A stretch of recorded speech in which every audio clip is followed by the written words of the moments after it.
If you read much in the Old Testament, you'll notice a lot of stuff about God's face. For example, Psalm 80 says, "Turn to us again, O God, and cause your face to shine." There's a passage from Numbers. It's one of the more familiar passages in the Bible. "The Lord bless you and keep you. The Lord make his face to shine upon you and be gracious to you. The Lord lift up his countenance upon you and give you peace." Those are all positive references to God's face, but sometimes the references are negative.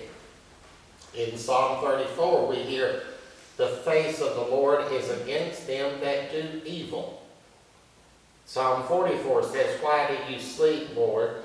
Cast us not off forever. Why do you hide your face?" And then in Leviticus chapter 20, there is a list of a number of things God does not want people to do. And God says, "Whoever does these things, I will set my face against him." There are many other Old Testament passages that refer to God's face. But there's a lot more, though, than you might think. They are obscured by English translation. Now, to think about that, I want us to go to the passage from Numbers that we talked about. "The Lord bless you and keep you. The Lord make his face to shine upon you and be gracious to you. The Lord lift up his countenance upon you." So it talks about God's face, and then it talks about God's countenance. And if you're like me, I had to go to the dictionary and look up and see what that meant. I did not know what countenance means, but believe it or not, it means face. It's another word for face. Now, I guess it might have been popular at some time in the English language to use countenance instead of face, but it's not today. Well, when you go to the Greek there and see how that's translated, there's one word there. The Greek word prosopon. It's there for face and countenance. So one time when prosopon occurred, they used face. The next time they used countenance. Now, why did they do that? I don't know. My guess is that they thought it sounded poetic. But for us today, when we're reading countenance and we have no idea what the word means, we might be tempted to think that it's something else. I have seen whole Sunday school lessons done on the difference between face and countenance. And whoever poor soul was that did them probably didn't realize it was the same Greek word in there. I have also seen whole Sunday school lessons done on the difference between faith and belief. The poor person that did those probably didn't realize it's one Greek word. It just gets translated into English as faith sometimes and belief sometimes. It's only in translation that there's a difference. At any rate, in the passage from Numbers, it says, "The Lord make his face to shine upon you. The Lord lift up his face upon you and give you peace." Every time in the Bible, when you see the word countenance, it's really face. And there's a lot of times in the Old Testament that you see countenance. It's face. But countenance is not the only way that that Greek word prosopon has been not translated as face. In the book of Genesis, Cain and Abel are the first two sons of Adam and Eve. And you'll remember that Cain killed Abel. And God was mad about this, and he told Cain, "You are cursed from the earth. You will be a fugitive and a vagabond." And then it said, Cain went out from the presence of the Lord and dwelt in the land of Nod. Now, literally, that is not Cain went out from the presence of the Lord. It is Cain went out from the face of the Lord. And so, oftentimes, when you see the word, the presence of the Lord in the Old Testament, it is literally the face of the Lord. So, if you take the word face, if you take the word countenance, and if you take the word presence, and look at all those examples in the Old Testament, you'll see just how many times the face of God is referred to in the Old Testament. Another popular passage from the Old Testament is Psalm 51. Create in me a clean heart, O God, and renew a right spirit within me. Cast me not away from your presence. It's literally cast me not away from your face. So we have these three words, face, presence, and countenance. And it is confusing. It is a result of translating the Bible into English. But as I said, that just shows us how many times this image of the face of God is found in the Old Testament. Now, what does the face of God mean? Is it literally the face of God, or is it something else? Although it literally does say face, it is used metaphorically in the Bible to indicate the presence of God. If God's face is towards you, that means God's presence is with you. If God's face is not towards you, it means God's presence is not with you. The idea is that when you have God's face towards you, God is with you. When God's face is not towards you, God is not with you. Now that's not how we've been taught to think about God. You know, we've been taught to think about God as that God is always with us. That's not the way this idea goes, though. God is with you only when God's face is turned toward you. Psalm 27 says, hide not your face from me. Put not your servant away in anger. You have been my help. Leave me not, neither forsake me, O God of my salvation. Here the concept of God's face is coupled with the plea that God would not leave and forsake the person. It says, hide not your face from me. Then it says, leave me not, nor forsake me. You see, if the face is hidden, it would mean God had left and forsaken the person. But if God's face is toward that person, it would mean that God was there. Why is this so important? The idea is that the presence of God is what causes things to go well with you. We've touched on this idea in here before. And the idea in this line of thought in the Old Testament is that everybody's sort of like an empty container. There will always be either the presence of God there or the presence of evil. It'll never be a vacuum. If evil is there, things go badly for you. If God is there, things go good for you. It will always contain either God or evil. The idea is that the presence of God will drive out the evil. In other words, you can't have a mixture of God and evil in you. You either have God or you have evil. If you have God, that very presence of God drives out all the evil. But if you have evil, that presence of God leaves. Psalm 80 says, turn to us, God, cause your face to shine, and we shall be saved. You see, they're asking for God's presence. But the interesting thing is that they're not really asking God to do anything. All they're asking for is God's presence, because the belief was if God's presence is there, evil cannot be there. And so simply for God's presence to be there, then they will be saved. It just asks for one thing, for God's presence. God does not necessarily have to do anything to save you other than give you His presence, because His presence alone drives away the evil. If this spiritual space in your life is filled with God, things go well. If it's filled with evil, things do not. And that is the idea that is expressed in the Old Testament with the image of God's face. Now for our Old Testament reading, we heard from the book of Deuteronomy, the Hebrews had been wandering around in the promised land for 40 years.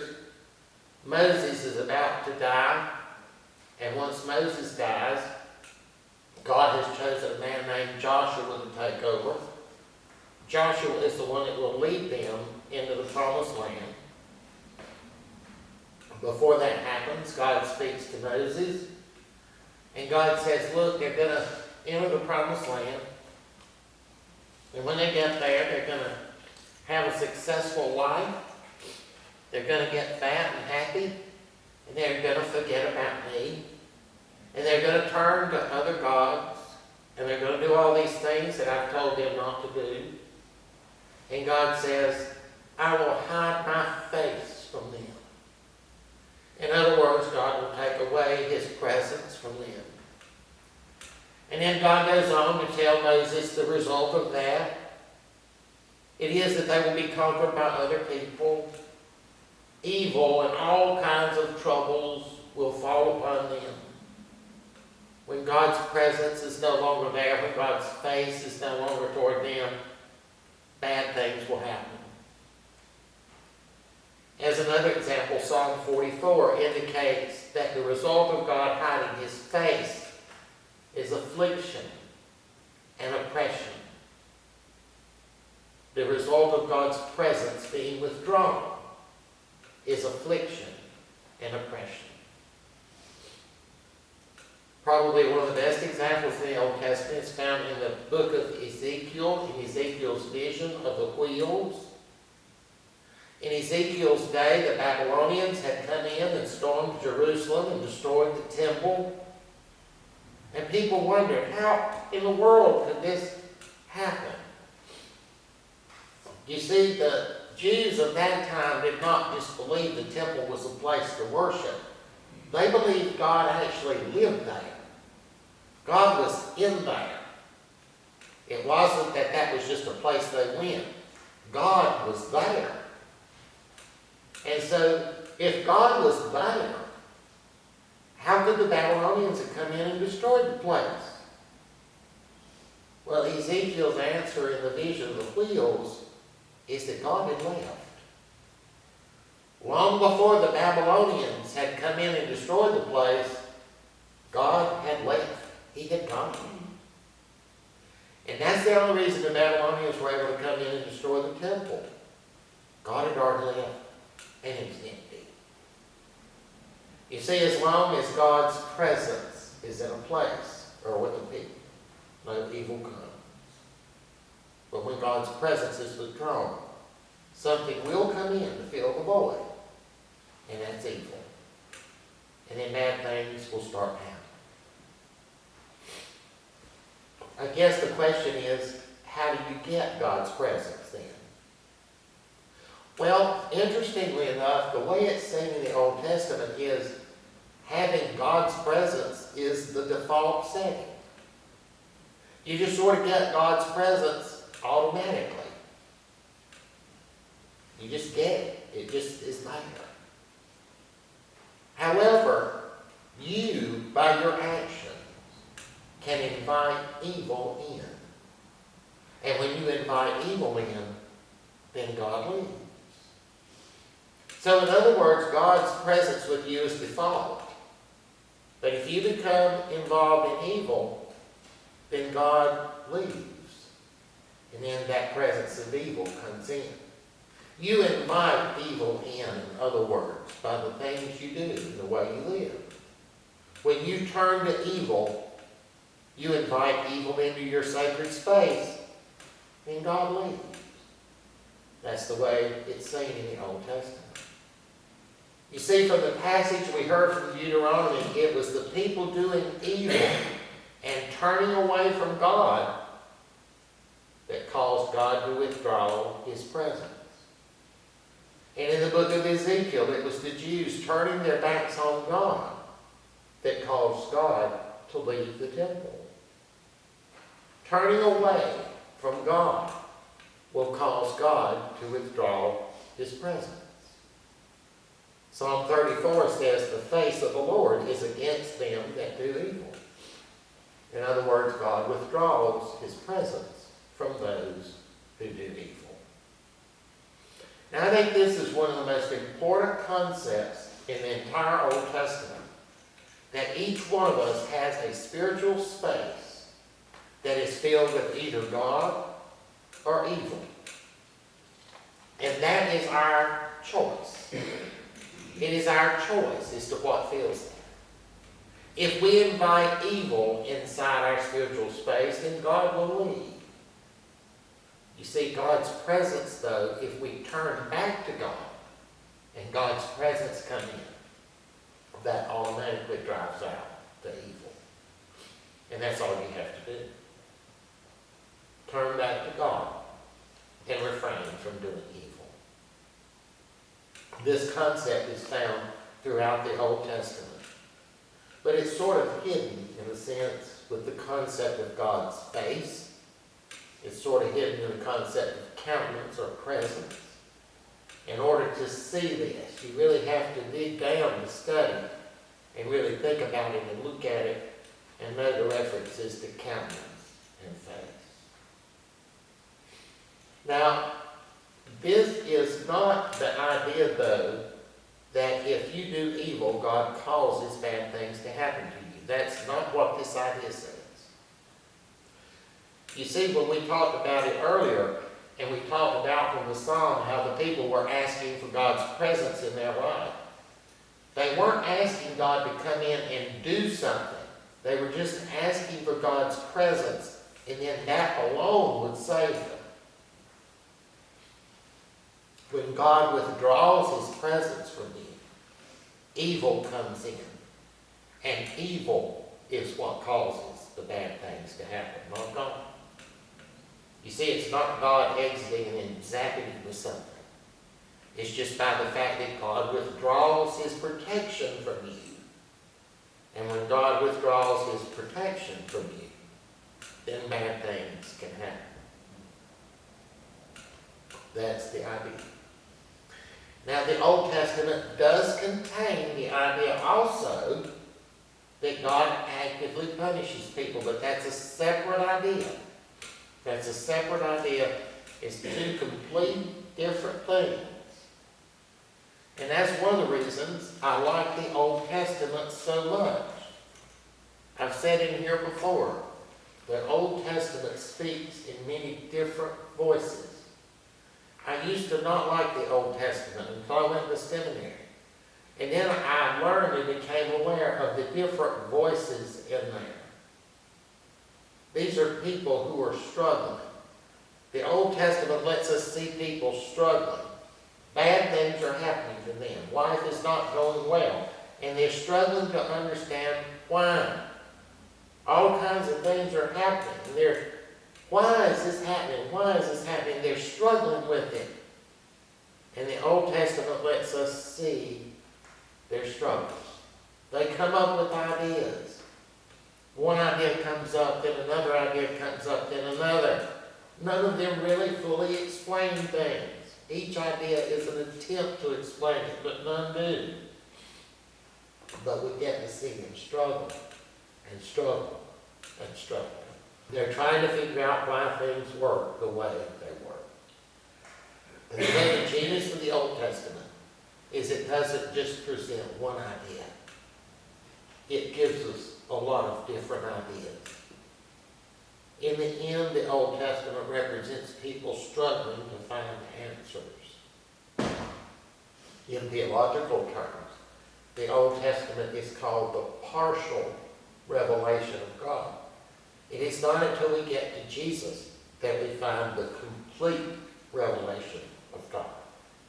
And that's why we do not find the complete revelation of God in the Old Testament. In the end, the people in the Old Testament lived life, and they looked around just like we do. And they see bad things happening to people. They see bad things happening to good people. They see good things happening to bad people. They see good people who are struck down in their mid-60s. And they see bad people who live to their late 80s and their early 90s. They see people who work and work and work, never get a break and never get ahead, and then they see other people who it just falls into their lap.